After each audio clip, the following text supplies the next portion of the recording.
તો શહેર અને જિલ્લા પ્રમુખોની નિમણૂક માટે ભાજપ એક્શન મોડમાં છે। શહેર અને જિલ્લા પ્રમુખો માટે આજથી 2 દિવસ સેન્સની પ્રક્રિયાઓ શરૂ થઈ છે। 2 દિવસ સુધી ચૂંટણી નિરીક્ષકો કાર્યકરોને સાંભળશે।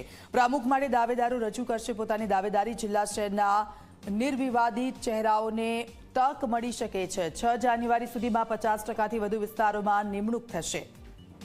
તો શહેર અને જિલ્લા પ્રમુખો માટે 2 દિવસ સેન્સની પ્રક્રિયાઓ હાથ ધરવામાં આવશે। આપ જુઓ તે પહેલા જ સતત બેઠકોનો દોર યથાવત હતો અને ત્યારબાદ હવે જિલ્લા શહેરના નિર્વિવાદિત ચહેરાઓ છે તેમને તક મળી શકે છે।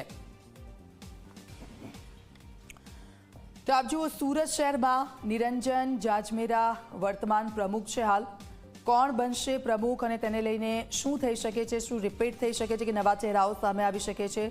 સુરત શહેરમાં નીરવ શાહ પૂર્વ ડેપ્યુટી મેયર અને આજે નામો છે હેમાલી બોગાવાલા પૂર્વ મેયર અને મહિલા દાવેદાર જે દાવેદારો છે તેમના નામો સામે આવ્યા છે અને હવે નવા ચહેરાઓને પણ આમાં તક મળી શકે છે।